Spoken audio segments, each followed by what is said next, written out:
Processo 33 da pauta da relatoria do conselheiro Walter Albano. Desculpa. 33? Com vista para mim, presidente. Ah, sim. Só um momentinho.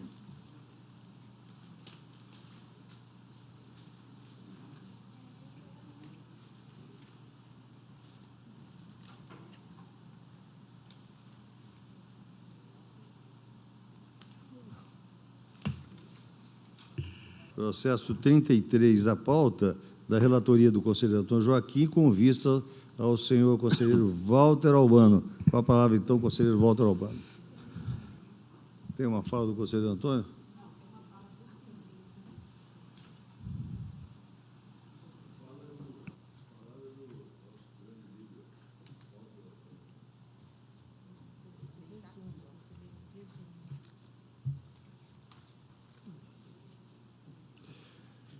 Na sessão ordinária do Tribunal Pleno, por videoconferência, Zoom corporativo, de 5/10/2021, proferido o voto relator, o conselheiro Walter Albano solicitou vista aos autos. Passo a palavra ao conselheiro Walter Albano para proferir voto vista. Obrigado, senhor presidente. Eu gostaria de deixar registrado, especialmente ao conselheiro relator Antônio Joaquim, que esse processo, ele, na verdade, ficou pronto para ser apreciado o meu voto, vista, lá em 2021, mas como estávamos às voltas com as prioridades das contas de governo, ele foi saindo de pauta. Eu agradeço ao presidente pela antecipação. Trata-se de embargos de declaração com efeitos infringentes, interpostos pelo senhor Rogério Luiz Galo, secretário de Estado de Fazenda, buscando corrigir omissão e erro material no Acordo 234/2021, cujo teor julgou regulares as contas anuais de gestão daquela Secretaria de Estado, do exercício 2019, mantendo as 5 irregularidades inicialmente apontadas com a aplicação de multa de 11 UPFs em face de uma delas. Na sessão do Tribunal Pleno, dito aqui pelo presidente, de 5 de outubro de 2021, o relator proferiu o seu voto no sentido de conhecer e dar provimento parcial aos embargos para excluir apenas a determinação contida do subitem C1 do acordo referido 234/2021.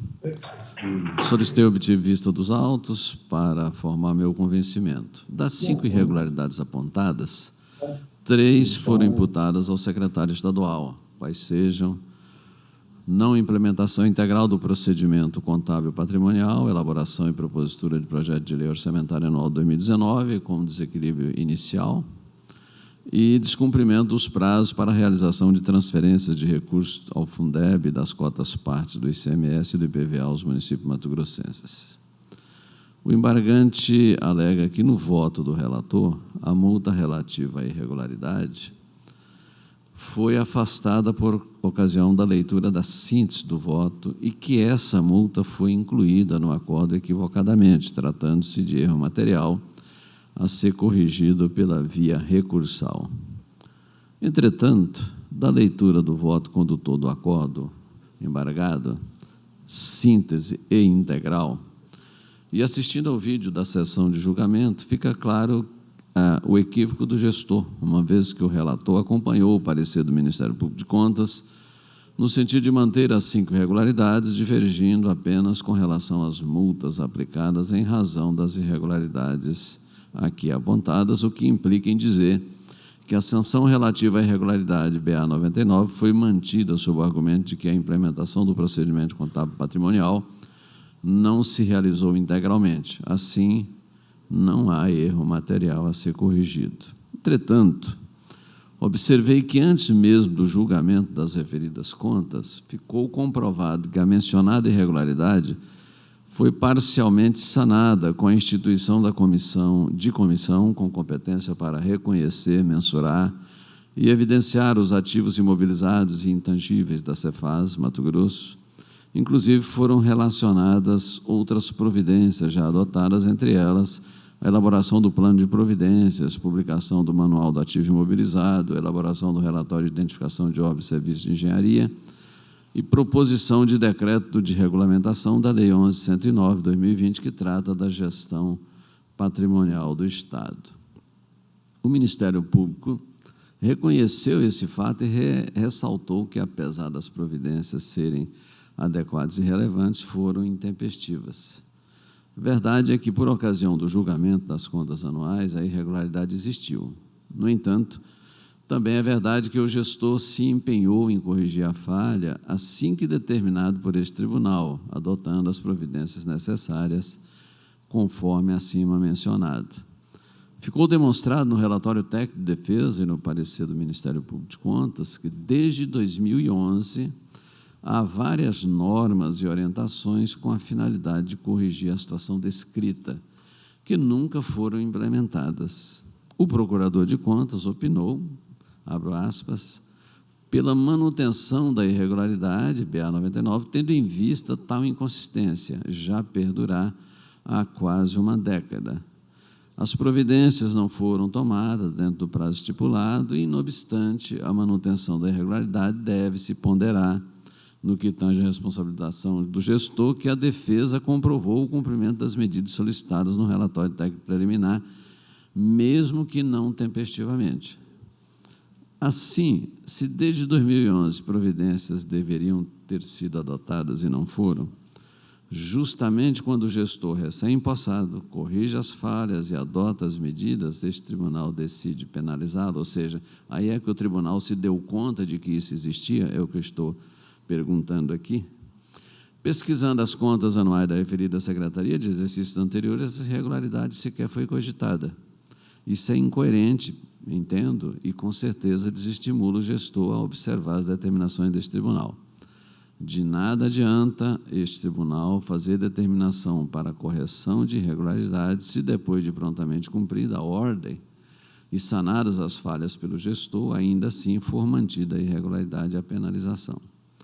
Com relação à irregularidade FB 13, a equipe técnica apontou o descumprimento do princípio do equilíbrio orçamentário, uma vez que o projeto da LOA 2019 foi elaborado e aprovado pelo Poder Legislativo com déficit orçamentário inicial.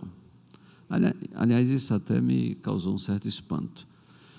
Mas é de fácil constatação que o déficit orçamentário de R$ 558.236.210,00, apontado nas contas de 18, processo aí citado, foi superado em 2019 pelo superávit de R$ 870.686.174,00, apresentado no primeiro ano do atual governo.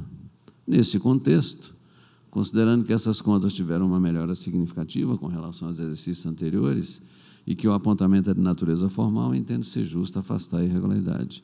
Por fim, a equipe técnica apontou que os repasses referentes à quota-parte do IPVA realizados aos municípios pelo Tesouro Estadual não foram tempestivos no exercício 2019. O procedimento adotado pelo gestor, referente a esse apontamento, foi validado nas contas de 2018, onde a mesma irregularidade possuía níveis mais graves sem que fossem imputadas penalidades. Novamente, verifica-se que nessas contas de 2019 houve melhora relevante nesse quesito. Com relação à eventual omissão sobre todos os pontos levantados pelo embargante, a jurisprudência deste tribunal e dos tribunais superiores é firme no sentido de que o julgador não é obrigado a responder todas as questões suscitadas pelas partes, quando já encontre vários motivos suficientes para proferir a decisão. Para o relator, o atraso semanal reconhecido pelo próprio embargante já confirmaria irregularidade, sendo suficiente para fazer determinação. No entanto, e nesse contexto, é importante observar as disposições da LINDB, no sentido de que, aspas, na interpretação de normas sobre gestão pública, serão considerados os obstáculos e as dificuldades reais do gestor e as exigências das políticas públicas a seu cargo, sem prejuízo dos direitos dos administrados, fecha aspas, e que, abre aspas novamente, o agente público responderá pessoalmente por suas decisões ou opiniões técnicas em caso de dolo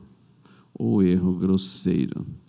Neste cenário, entendo que as contas de 2019 da Secretaria de Estado de Fazenda se mostraram significativamente melhores que as anteriores, fato que merece ponderação por este tribunal, além do que não ficou evidenciada a prática de ato ilícito, nem dolo, erro grosseiro, nem mesmo nexo de causalidade entre a conduta e eventual dano ao erário.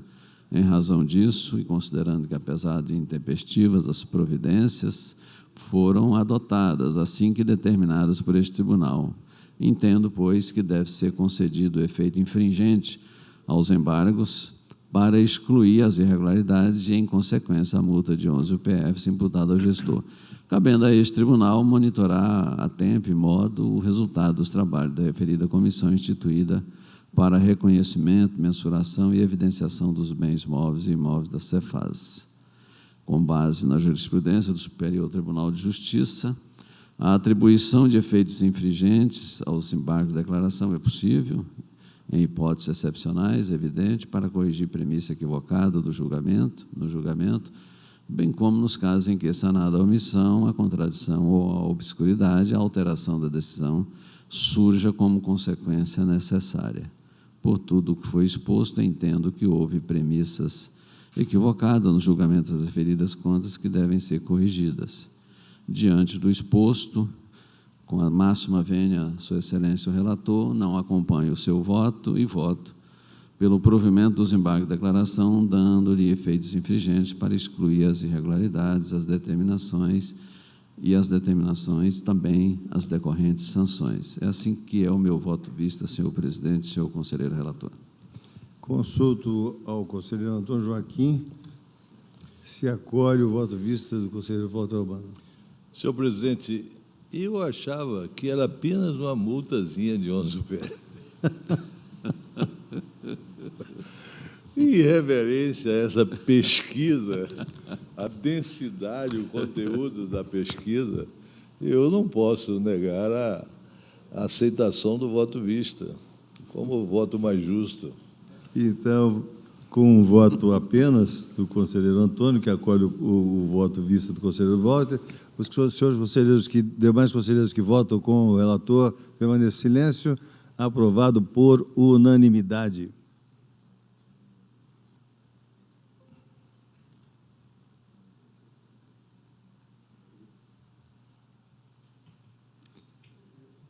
Processo 31.698, dígito 9, 2019, relator conselheiro Antônio Joaquim, acordo número 5 de 2021, por videoconferência. Resumo: Secretaria de Estado de Fazenda de Mato Grosso, contas anuais de gestão do exercício 2019, embargos de declaração, provimento para excluir as irregularidades e as sanções decorrentes, publique-se.